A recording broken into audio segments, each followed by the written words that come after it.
Hello students, इस वाली video में हम थ्योरम 8.4, 8.5 एंड थ्योरम 8.6 करेंगे।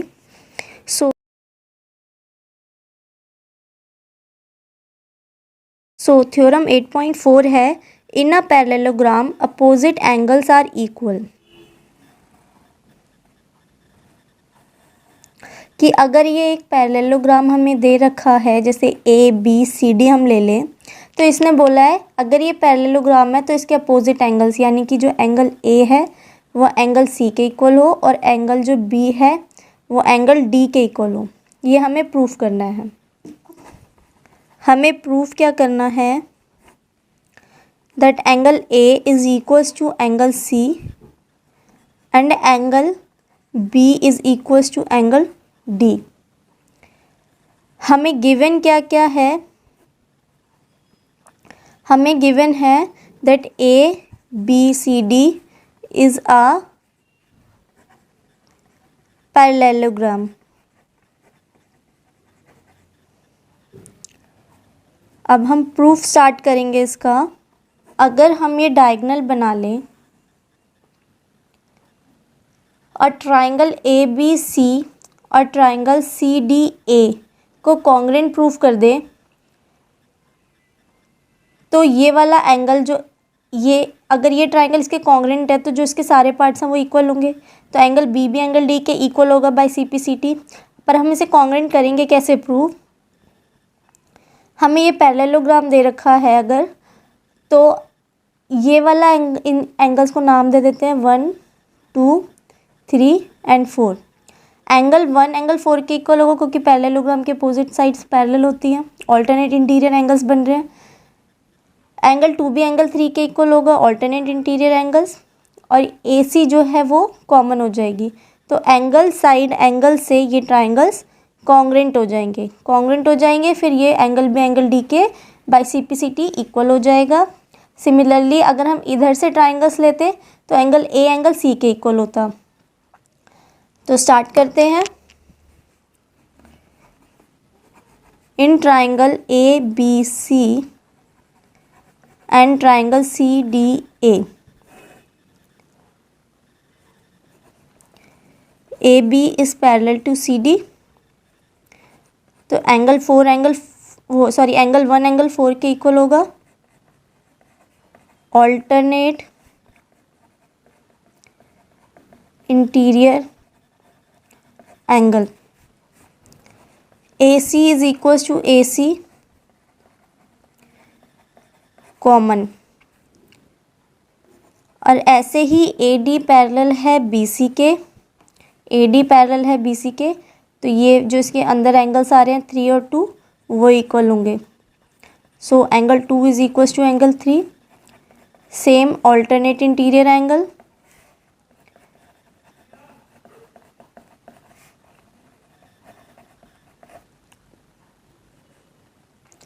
सो अब हमारा triangle A B C congruent हो गया ट्राइंगल सी डी ए के by A S A, angle side angle से।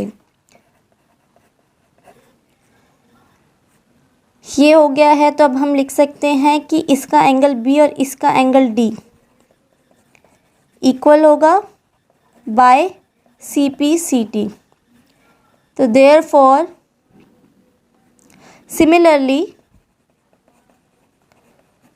सिमिलरली अगर हम इधर डायगोनल बनाते और इस वाले ट्राइंगल और इस वाले ट्राइंगल को लेते तो हमारा एंगल ए इक्वल आता एंगल सी के, तो अपोजिट एंगल्स इक्वल आ गए हैं, hence proved.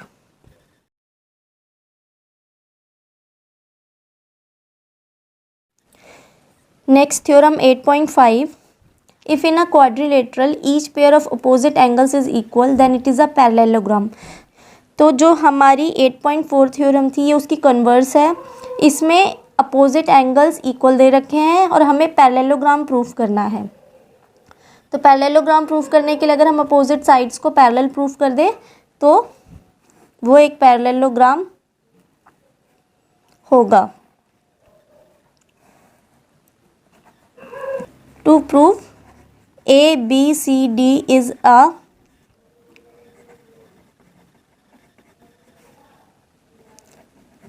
Parallelogram, that is हमें क्या प्रूव करना है कि ए बी पैरेलल है सी डी के एंड बी सी पैरेलल है ए डी के।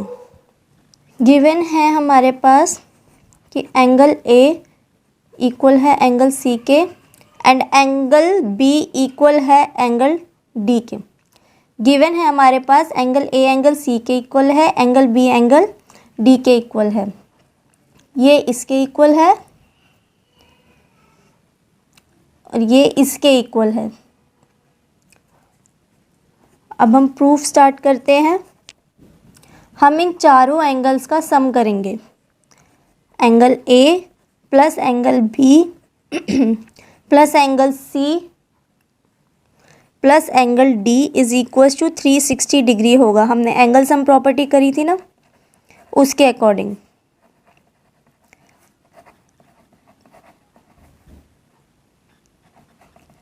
Angle sum property of quadrilateral.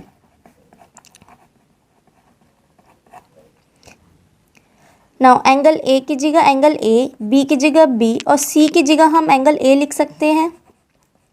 ऐसे एंगल डी की जगह एंगल बी लिख सकते हैं। ये दो एंगल ए हो गए तो 2 of angle A and 2 of angle B हो गया। 2 कॉमन ले लेंगे तो angle A plus angle B bracket में इज इक्वल्स टू 360 डिग्री।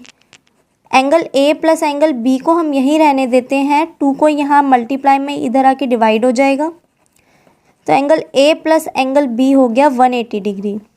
अब देखो ये वाला एंगल और ये वाला एंगल 180 डिग्री हो गया, तो ये एक ट्रांसवर्सल लाइन हो गई और ये पैरेलल लाइन हो गई, क्योंकि ये अब कौन से एंगल्स बन रहे हैं, को इंटीरियर एंगल्स। को इंटीरियर एंगल्स क्या होते हैं कि पैरेलल लाइन के बीच में जो एंगल्स आ रहे होते हैं उनका सम 180 डिग्री होता है, तो ये को इंटीरियर एंगल्स बना रहे हैं।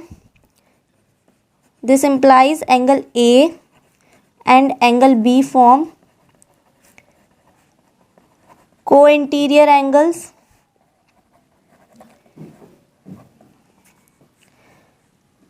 तो इसका मतलब हम ये को इंटीरियर है तो ये और ये पैरेलल हो गई, A D is parallel to B C. और इसी तरीके से अगर हम सी और डी को ले लेते ए और बी की जगह, तो angle C plus angle D 180 degree आ जाता, तो ये वाली और ये वाली लाइन पैरेलल हो जाती। तो हम यहाँ लिख देंगे सिमिलरली ए बी पैरेलल आती सी डी के, हैंस प्रूव्ड। तो ये प्रूव हो गया।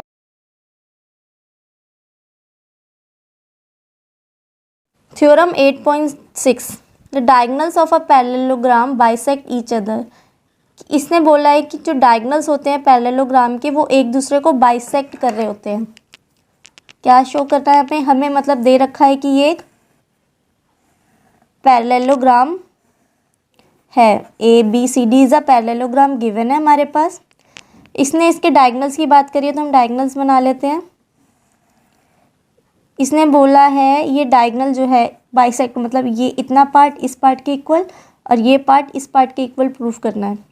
ये बहुत ही सिंपल है। अगर हम इन दोनों ट्राइंगल्स को कॉन्ग्रुएंट प्रूफ कर दे तो ये इसके कॉरेस्पॉन्डिंग पार्ट्स हैं, और कॉरेस्पॉन्डिंग पार्ट्स है तो मतलब हम इसको इसके इक्वल और इसको इसके इक्वल कह सकते हैं।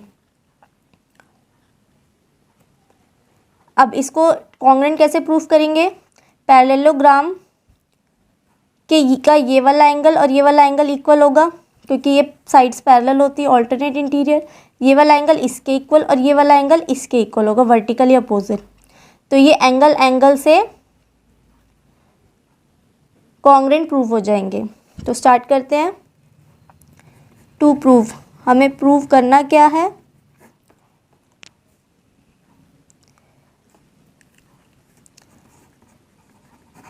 The diagonals bisect each other, that is OA is equals to OC and OB is equals to OD। हमें ये प्रूफ करना है।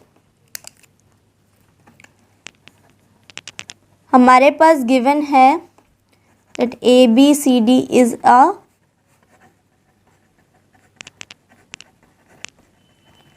ABCD पैरेललोग्राम है। तो हम प्रूफ स्टार्ट करेंगे इसका। हम लेंगे in triangle AOB and triangle COD। इसमें एंगल की नेमिंग कर लेते हैं तो ज़्यादा इजी रहेगा। 1 2 3 4। एंगल 1 एंगल 3 के इक्वल होगा।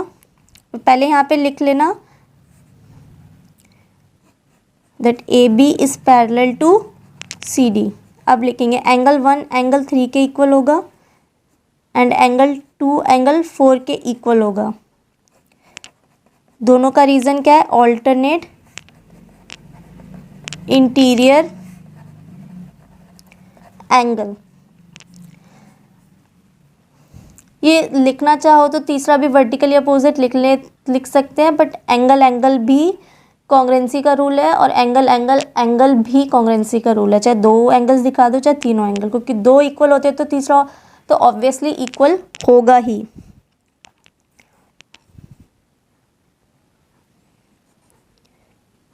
Angle AOB is equal to angle COD। Vertically opposite angle. So therefore triangle AOB is congruent to triangle COD by angle rule. अब ये इक्वल आ गए तो अब हम लिख सकते हैं OA OC के इक्वल है एंड OB OD के इक्वल है। दोनों का रीज़न क्या है? By CPCT, congruent part corresponding parts of congruent triangle, hence proved.